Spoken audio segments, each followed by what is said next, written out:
Welcome to মনোবল global academy, the hub of scientific happiness. সম্পূর্ণ মানুষ, অসম্পূর্ণ মানুষ, আমাদের অনেক বৈচিত্র্যময় মানুষ আমরা সবাই। তো এক একজনের এক এক রকম সমস্যা। কেউ আমাদের আমাদের এত বৈচিত্র্য যে আমরা কারো ঘটনার সাথে, কারণ জীবনের সাথে আরেকজনের জীবন মিলাতে পারি না। মিলালেও অনেক কিছু ক্ষেত্রেই আলাদা হয়ে যায়। তো অনেক সময় আমরা যখন একজন আমাদের সাথে কথা বলি বা ভাবি যে আচ্ছা, আমার তো এই প্রবলেমটা হয়েছে, আপনারও তো এরকম প্রবলেম হয়েছিল, আপনি কীভাবে সমাধান করেছেন? তো দেখা যাচ্ছে যে অনেক সময় অনেক টেকনিক্স একজনের সাথে মিললেও আরেকজনের সাথে মিলে না। তো কারণটা কি? কারণটা হলো যে আমরা প্রত্যেকেই আলাদা। প্রত্যেকেই আমাদের স্বপ্ন, চিন্তা, ভাবনা সবকিছুই আমাদের আলাদা। তো এই আলাদা হলেও একটা জায়গায় মিল আছে। কি মিল আছে?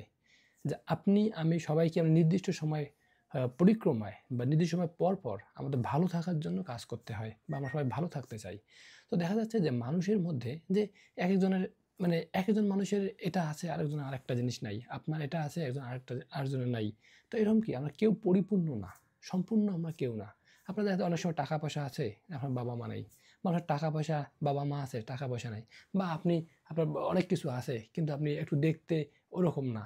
তো এই যে অনেক বৈচিত্র্য, আসলে মানুষ যে এত বৈচিত্র্য বা এত ভিন্নতার মধ্যেও কিন্তু একটা আনন্দ আছে। তো বলছে যে এত পার্থক্য, এত আমাদের বৈচিত্র্য, এত আলাদা, আলাদা যে আমরা আলাদা রকমের ধরনের মানুষ। প্রায় গবেষণায় বলে যে প্রায় ৪ লক্ষ প্রজাতির মানুষ আছে।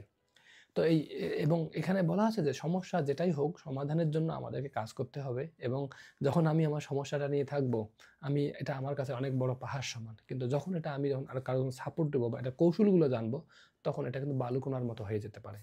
তো এটাই যে পৃথিবীতে কেউ পরিপূর্ণ না। কেউ পরিপূর্ণ না। প্রত্যেকটা মানুষের দেখবেন যে জীবনে দেখবেন যে বা বা যারা মহান কিছু বা মহান কিছু না হলেও ক্ষুদ্র মানুষের ক্ষেত্রেও দেখবেন, ছোট মানুষের ক্ষেত্রেও দেখবেন যে কেউ আমরা পরিপূর্ণ না। কোনো না কোনো দিক থেকে আমাদের অসম্পূর্ণতা আছে, কোনো না কোনো দিক থেকে আমাদের ঘাটতি আছে, কোনো না দিক থেকে আমরা নিখুঁত না, আমাদের খুঁত থাকবেই। তা আসলে কি জানেন? এটা আপনি পজিটিভ চিন্তা করেন, মানুষের পাশে সহযোগিতা করার চেষ্টা করেন, মানুষের ক্ষতি করেন না, মানুষকে শ্রদ্ধা করেন, সম্মান করেন, তাহলে সেটাই হচ্ছেন আপনি ভালো মানুষ। জালালউদ্দিন রুমিকে এই প্রশ্নই করা হয়েছিল যে ভালো মানুষের সংজ্ঞা কী? তখন উনি এই উত্তরটা দিয়েছিলেন। তো সবাই ভালো থাকবেন, সবাই আপনার ভালো মানুষ। Thank you.